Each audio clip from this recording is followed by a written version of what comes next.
I've been on this same journey, like I think a lot of our taxpayers were. The reason I didn't know about a lot of the work rules, work restrictions, nobody knew about it because historically, here's how deals got done. Right? Labor is pushing and controlling the agenda. They don't want the taxpayers to know about it.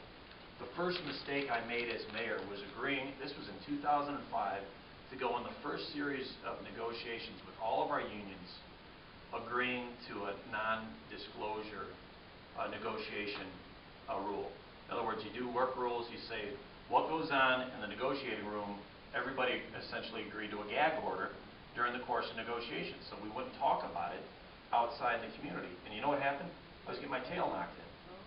Just absolutely beaten because the unions were working our aldermen, who they had years and years, in some cases decades, of relationships with. I was a new guy. I didn't have any D's or R's to draw from and to try to push into a certain position. So as I'm finding out the problems with our health insurance plan, which was on a trajectory towards bankruptcy, and was fighting to get changes there, I realized, heck, if the citizens of the community don't know what's going on, they can't help me move the council, they can't help me move this negotiation. I didn't make the same mistake the second time around, and nor will I ever make that mistake. When we negotiate, it's all open book. When we negotiate, because that's the only way to find out. And the other part of your question was, where do you find out? Well, two ways. All the information that I'm telling you is in the city's budget process. It's online. We have our budget book there. We are also running every month our management meetings. These are the core operational meetings of the city. We call it Rockstad. It was borrowed from Mayor Giuliani out in New York City, and some other mayors, Mayor Baltimore, had started to build this system, trying to say, let's take these business principles and apply them to government. That's what we're trying to do. We record those meetings. Those meetings are open to the public.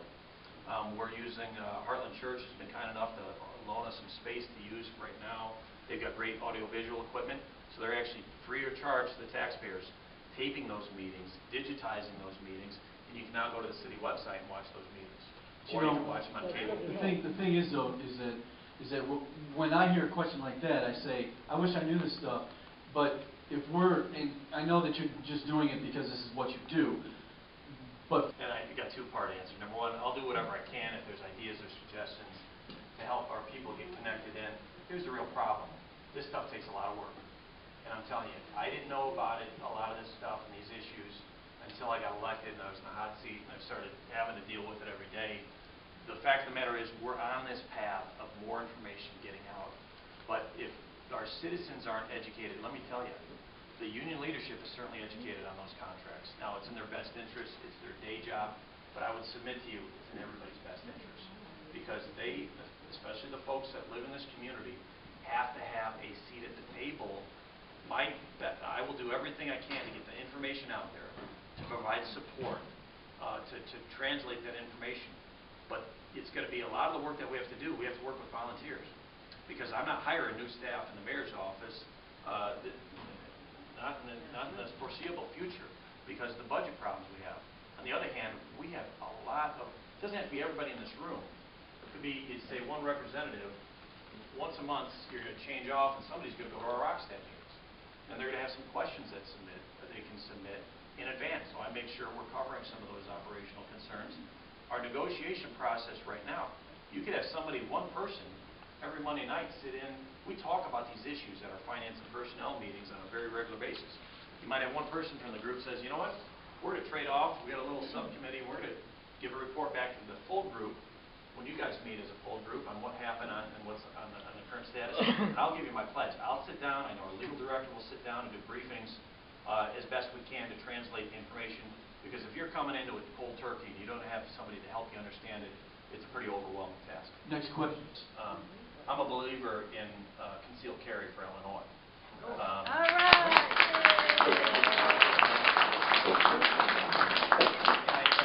And people might say, well, how can you say you're for concealed carry, but you're against this and you're part of this illegal guns group? Well, because at least the way I still do the math on it, I'm against criminals and people who shouldn't legally have a gun. I don't want them to have a gun. And And I know most of the crime that's being committed in Rockford isn't by people who have a valid FOIA card like I do, carrying my wallet right now. Right. So I don't have a problem with someone who goes through training, license, and has a permit to conceal carry. Right. What I have a problem with is that we don't have any sort of system to put any controls over how guns get disseminated past the first sale of a registered firearm in Illinois. So the way if I could, in a perfect world, what I would do, and I know that's not really germane to technically Tea Party platform, but I would be support the deal I would try to cut in Springfield is support concealed carry, but I also would support some changes to a better registration system. I appreciate the question, and I really value the opportunity to deal with one of the greatest misconceptions I think we have faced in a long time. Now, let me just tell you, to whose advantage is it to try to have the tail wag the dog?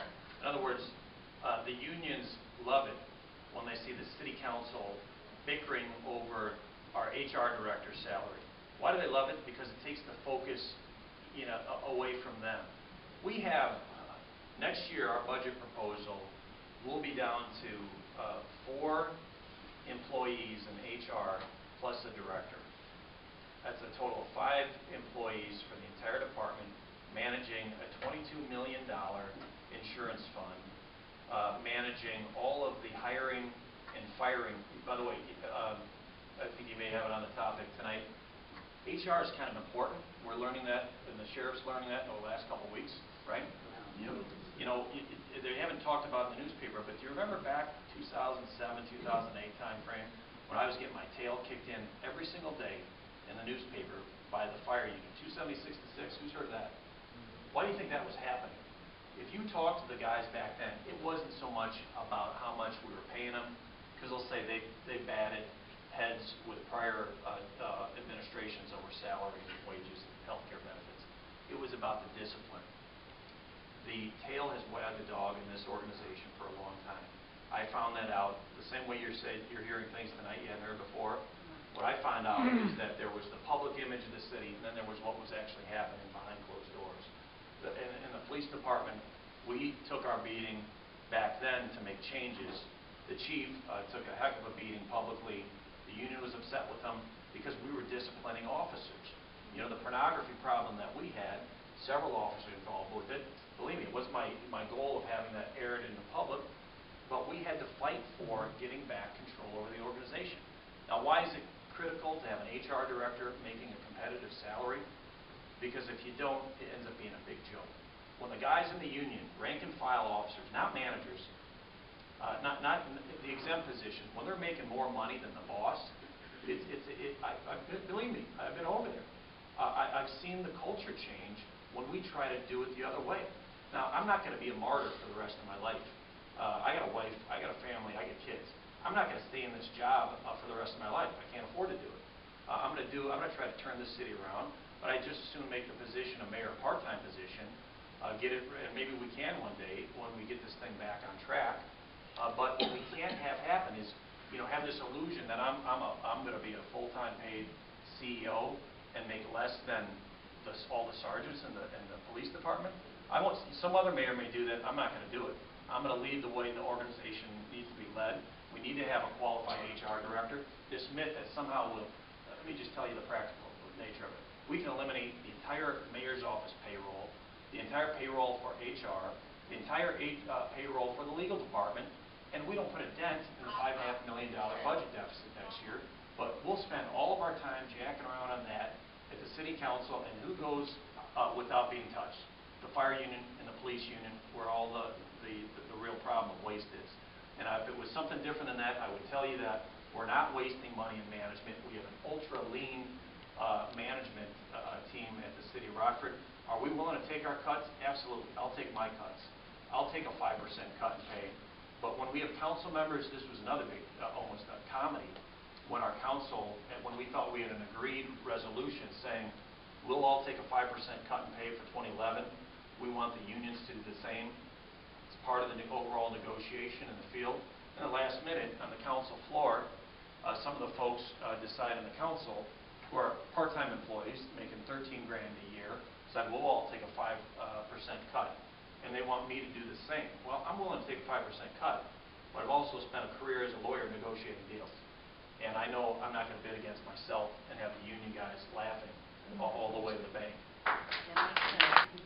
I believe in the free market, and I was just going to say, that's not what we have at City Hall. Okay. It's hard, it's almost impossible to have a free market when the control is being exerted, the deals are being cut, and the rules are being set not in Rockford. I wish I could say they were. The rules are set in Springfield. And it was, I think, John Kennedy back in 1960 or around that time when he first allowed for the unionization of federal employees that kind of trickled all the way through there. The system that we have today is one in which the deals are cut. It's both Republicans and Democrats. You look at the records.